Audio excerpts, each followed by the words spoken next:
adik-adik, hari ini kita kembali belajar di rumah untuk menghindari penyebaran COVID-19. Kali ini kita belajar sains bersama Kak Herman ya. Ayo siapkan alat tulis dan bersiaplah menjawab pertanyaan. Kerjakan pertanyaan ini sebagai tugas dengan bimbingan guru atau orang tuamu ya.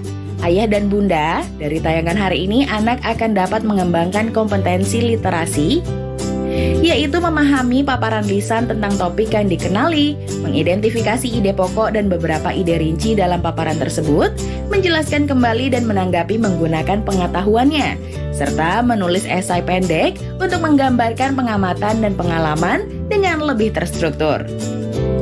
Sekarang mari kita simak pelajaran dari Kak Herman.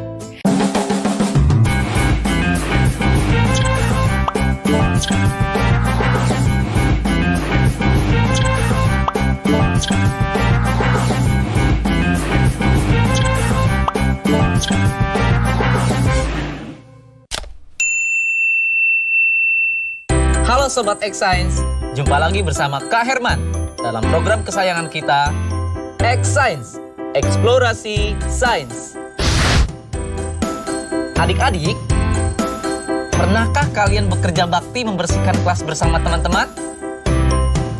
Nah, tahukah adik-adik, kegiatan bekerja bakti seperti mendorong meja, memindahkan kursi, menyapu, dan kegiatan lainnya terjadi karena adanya gaya yang dilakukan. Apa? Gaya? Apa sih gaya itu? Mau tahu tidak? Yuk kita simak penjelasan berikutnya. Gaya adalah tarikan atau dorongan yang menyebabkan suatu benda bergerak. Suatu benda dikatakan bergerak jika kedudukannya berpindah dari posisi semula. Adik-adik, gaya juga memiliki sifat-sifat tertentu loh. Apa saja sih sifat-sifat gaya itu? Yuk kita simak penjelasan berikutnya.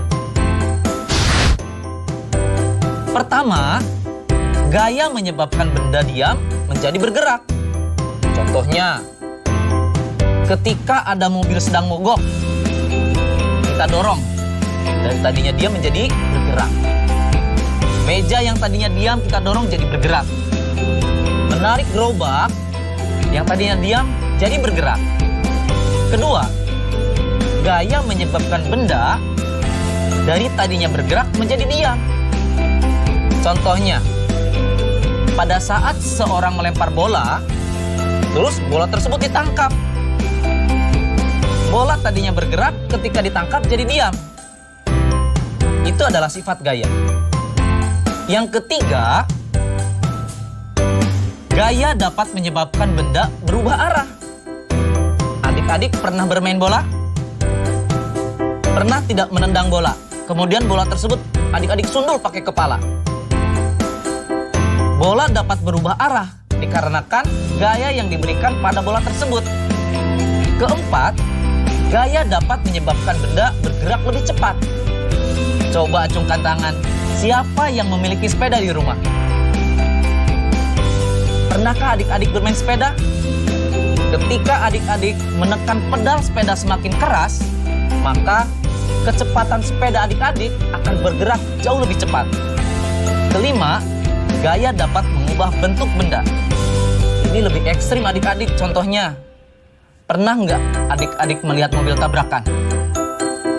Badan mobil yang tadinya bagus, mulus, ketika menabrak sesuatu, maka dia akan hancur atau bentuknya jadi berubah.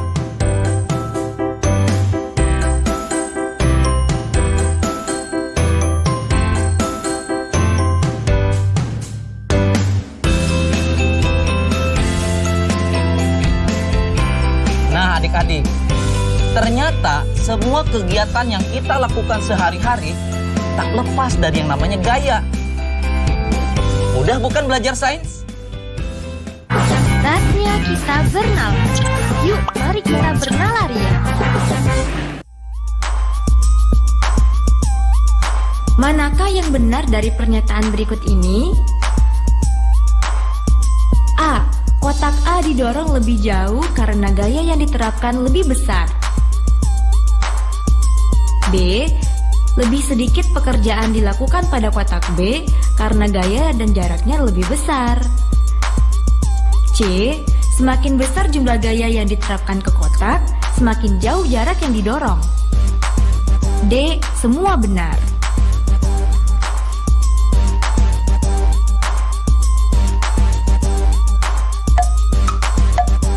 Bagaimana Sobat Xsense? Sudah tahu jawabannya? Kalau belum, yuk kita simak penjelasan berikut.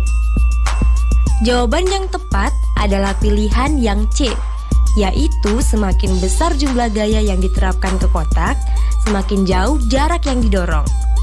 Karena besarnya gaya berbanding lurus dengan besarnya perpindahan. Gaya 60 Newton lebih besar daripada gaya 40 Newton. Makanya, semakin besar jumlah gaya yang diterapkan ke kotak, semakin jauh jarak yang didorong. Nah, adik-adik, sekarang waktunya menjawab pertanyaan. Pertanyaannya adalah, jelaskan 3 contoh aktivitas kalian yang menggunakan sifat gaya ketika membantu ibu di rumah. Dicatat ya, jelaskan 3 contoh aktivitas kalian yang menggunakan sifat gaya ketika membantu ibu di rumah. Jawablah pertanyaan ini sebagai tugas dan kerjakan dengan bimbingan guru atau orang tuamu.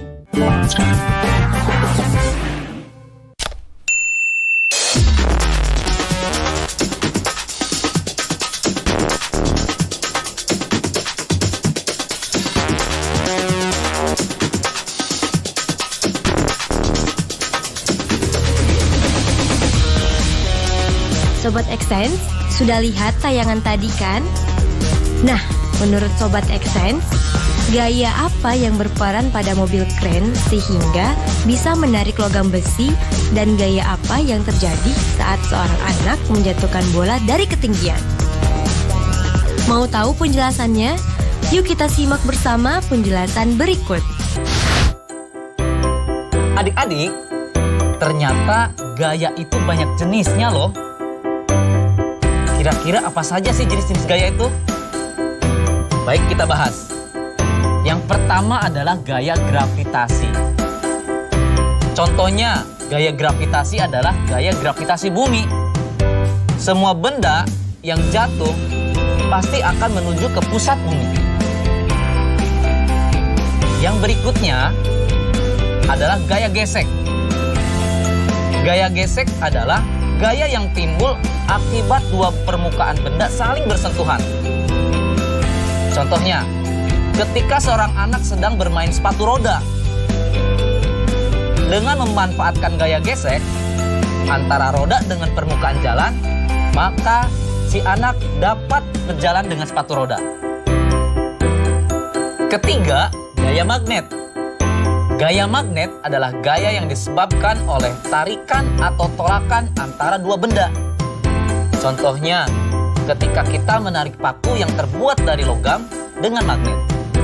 Keempat, gaya pegas. Gaya pegas adalah gaya lenting pulih atau gaya untuk kembali ke keadaan semula.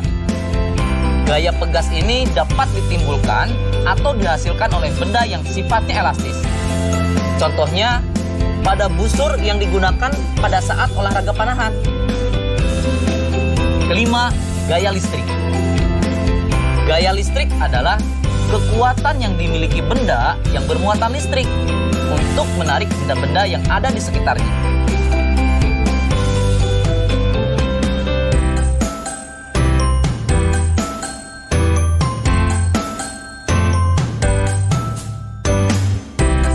Bagaimana adik-adik? Mudah kan belajar sains? Saatnya kita bernalar. Yuk, mari kita bernalar ya. Rai menerbangkan layang-layang. Kemudian ada angin yang bertiup sangat kencang sehingga mengganggu terbangnya layang-layang Rai. Nah, Sobat Xsense, pertanyaannya adalah: pertama, pada tayangan tersebut, huruf mana yang menunjukkan gaya gravitasi yang bekerja pada layang-layang? Kedua, huruf apa yang menunjukkan kekuatan menarik yang diberikan Rai pada layang-layang tersebut? Ketiga, pada kekuatan angin meningkat, namun layang-layang itu tetap di tempat yang sama. Apa yang terjadi pada kekuatan menarik yang diberikan Rai?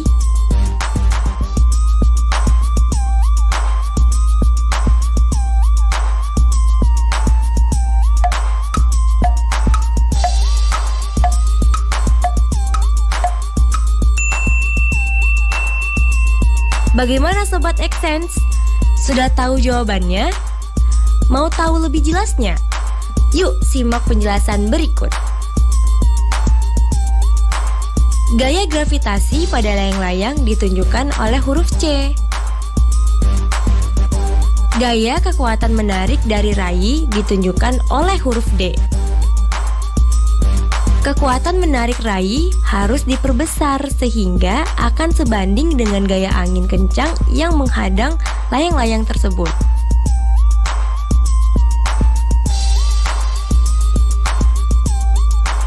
Nah, adik-adik, sekarang waktunya menjawab pertanyaan. Pertanyaannya adalah, lakukan percobaan. Jatuhkan 2 buah batu dengan ukuran berbeda secara bersamaan dari ketinggian yang sama. Apa yang akan terjadi? Tuliskan hasil percobaanmu. Dicatat ya, lakukan percobaan. Jatuhkan 2 buah batu dengan ukuran berbeda secara bersamaan dari ketinggian yang sama. Apa yang akan terjadi? Tuliskan hasil percobaanmu. Jawablah pertanyaan ini sebagai tugas dan kerjakan dengan bimbingan guru atau orang tuamu.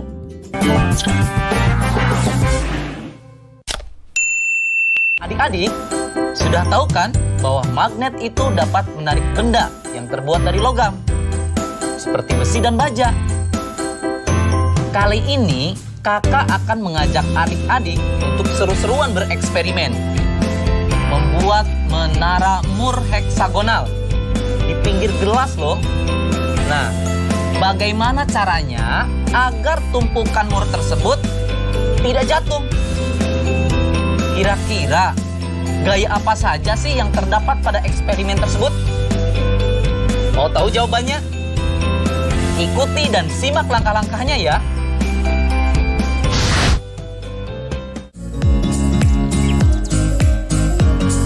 Sebelum memulai, terlebih dahulu kita siapkan bahan-bahannya ya, yaitu Moore yang berbentuk heksagonal, kaleng minuman soda, gelas kaca, magnet, dan penggaris. Selanjutnya, kita mulai langkah-langkahnya. Pertama, susun 2 buah kaleng soda dengan tinggi yang sama. Letakkan penggaris di atasnya yang nantinya digunakan untuk menjembatani menara. Kedua, tempatkan magnet di kedua sisi penggaris di titik tengahnya. Magnet harus saling tarik-menarik dan menahan di tempat yang sama. Ketiga, atur penggaris di atas 2 menara sehingga magnet berada di tengah.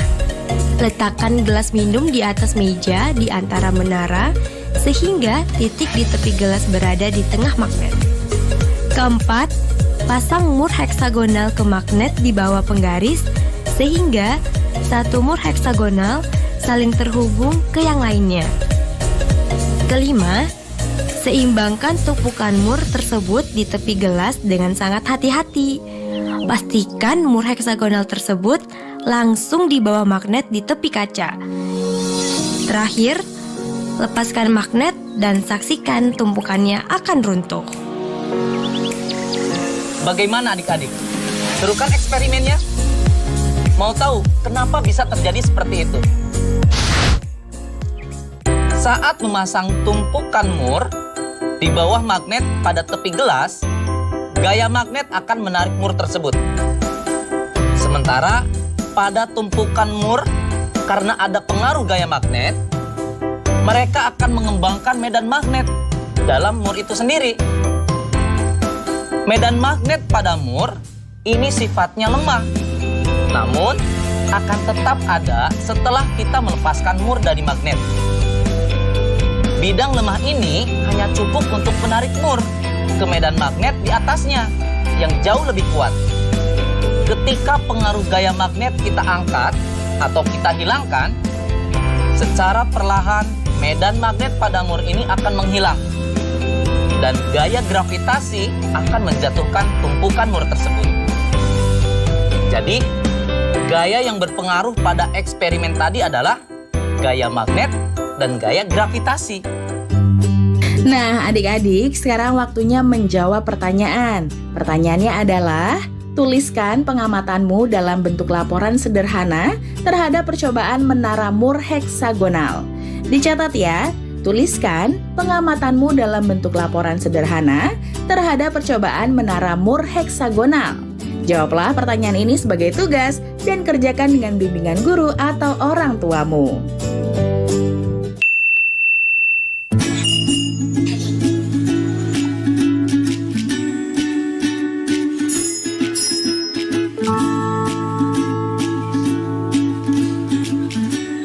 Mengapa bola kapas dapat bergerak-gerak? Halo Fadil. Halo Arik.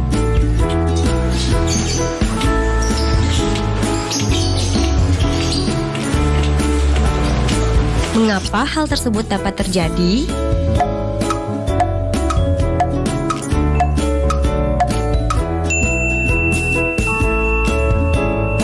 Halo Sobat X-Science, jumpa kembali bersama Kak Herman dalam program kesayangan kita, X-Science, Eksplorasi Sains.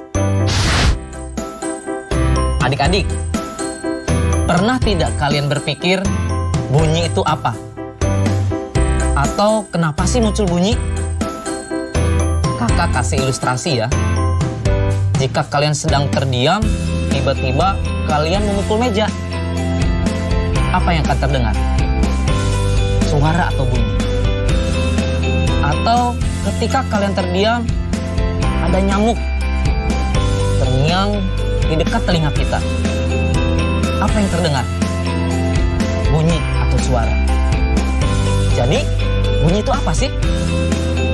Bunyi adalah suatu gelombang yang dihasilkan oleh benda yang bergetar.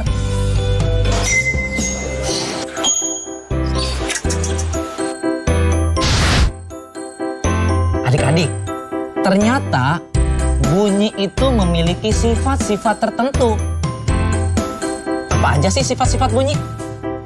Yang pertama, bunyi merambat memerlukan medium.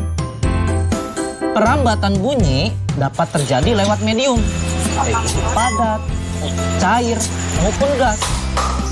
Namun, bunyi tidak dapat merambat di ruang hampa karena tidak ada medium di ruang hampa. Yang kedua, bunyi dapat dibiaskan. Pastinya adik-adik pernah mendengar suara petir kan? Kalau adik-adik dengarkan secara seksama, suara petir di malam hari akan terdengar lebih keras dibandingkan di siang hari. Kenapa coba? Pada siang hari, udara di permukaan lebih panas dibandingkan di malam hari. Akibatnya, kerapatan udara di siang hari jadi lebih renggang dibandingkan pada malam hari. Perbedaan kerapatan udara inilah yang menyebabkan bunyi dapat dibiaskan. Yang ketiga, bunyi dapat dipantulkan. Pantulan bunyi terjadi ketika bunyi mengenai suatu penghalang, sehingga dapat terjadi gema ataupun gaung. Gema, gaung, apa itu gema? Apa itu gaung? Gema merupakan bunyi pantul yang terdengar jelas. Contohnya, ketika adik-adik berteriak di tepi tebing, nanti akan terdengar dengan jelas. Sedangkan kalau gaung adalah bunyi pantul yang terdengar kurang jelas. Contohnya, adik-adik berteriak di dalam goa atau di dalam sebuah ruangan. Biasanya adik-adik akan mendengar suara yang tidak jelas. Bagaimana Sobat X-Science? Menyenangkan bukan belajar sains? Nah, adik-adik, sekarang waktunya menjawab pertanyaan. Pertanyaannya adalah, mengapa kita dapat mendengar gaung dan gema? Jelaskan perbedaan keduanya melalui ilustrasi berupa perbedaan dimensi ruangnya. Dicatat ya, mengapa kita dapat mendengar gaung dan gema? Jelaskan perbedaan keduanya melalui ilustrasi berupa perbedaan dimensi ruangnya. Jawablah pertanyaan ini sebagai tugas dan kerjakan dengan bimbingan guru atau orang tuamu.